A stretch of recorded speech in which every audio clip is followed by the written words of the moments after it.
எனது இனிய உறவுகளே வாங்கப்பா. அம்மா ஒரு குட்டி கதை சொல்கிறேன் கேளுங்க. அதாவது ஒரு ஆட்டோக்காரு ஒரு கர்ப்பிணி பெண்ணை சவாரிக்கு ஏற்றிட்டு போய்கிட்டு இருக்காரு. அப்படி ஏற்றிட்டு போய்கிட்டு இருக்கும்போது ஆஸ்பத்திரிக்கிட்ட வந்தோடனே மழை சோறு சோறுன்னு ஊற்றிக்கிட்டு இருக்கு. அப்போ ஆட்டோக்கார் குடை வச்சுருந்துருக்காரு. அந்த கர்ப்பிணி பெண்கிட்ட அந்த குடையை கொடுத்துட்டாரு. இதை கொண்டு போங்க மழையில் நனையாமல் அப்படின்னு சொல்லி. சரின்னு சொல்லி அந்த கர்ப்பிணி பெண் குடையை வாங்கிக்கிட்டு என்ன சொல்கிறாங்க, இந்த குடையை மறுபடியும் நான் உங்ககிட்ட எப்படி திரும்ப கொடுக்குறது அப்படின்னு சொல்லி கேட்காங்க. அப்போ ஆட்டோக்கார் சொல்கிறாரு, நீங்கள் திரும்ப யாருக்காவது தேவைப்படுறவங்களுக்கு கொடுத்துருங்க அப்படின்னு சொல்லிட்டாரு. சரின்னு சொல்லி அந்த பொண்ணு கர்ப்பிணி பெண்ணு ஆஸ்பத்திரிக்குள்ளே போகும்போது ஒரு முதியவர் வெளியே வந்துக்கிட்டு இருந்திருக்காரு.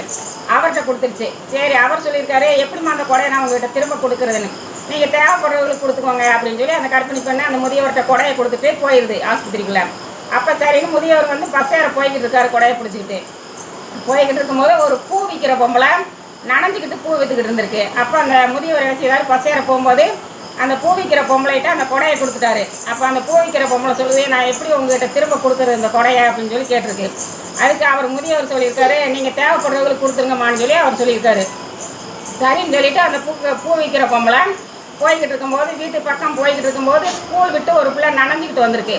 சரி, அந்த பிள்ளை நனைஞ்சிக்கிட்டு போவேன்னு சொல்லிட்டு இந்த குடையை அந்த ஸ்கூல் படிக்கிற பிள்ளைகிட்ட கொடுத்துருச்சு. அப்போ அந்த பிள்ளை கேட்டிருக்கு, நான் உங்ககிட்ட எப்படி திரும்ப கொடுக்குறது, இல்லைம்மா நீ தேவைப்படுறவங்களுக்கு கொடுத்துக்கோ அப்படின்னு சொல்லி அந்த பொம்பளை போயிடுது, பூ விற்கிற பொம்பளை. சரின்ட்டு இந்த பிள்ளை வீட்டுக்கு போய்கிட்டு இருக்கும்போது ஸ்கூல் பிள்ளை போய்கிட்டு இருக்கும்போது ஆட்டோக்காரர் என்ன செய்கிறாரு, நம்ம பிள்ளை நனைஞ்சிக்கிட்டு வருமே அப்படின்னு சொல்லி வாசலில் எதிர்பார்த்துக்கிட்டு இருக்காரு. கொடை இல்லாமல் நம்ம பிள்ளை போயிருக்கேன், எப்படி நனைஞ்சிக்கிட்டு வருதோ அப்படின்னு சொல்லி. அப்போங்கிற அந்த பிள்ளை கொடை பிடிச்சிக்கிட்டு வந்திருக்கு. அது அந்த ஆட்டோக்காரு சவாரி ஏற்றிட்டு போனார்ல கர்ப்பிணி பெண்ணை, அவர் மக தான் அது, அந்த ஸ்கூல் படிக்கிற பொண்ணு.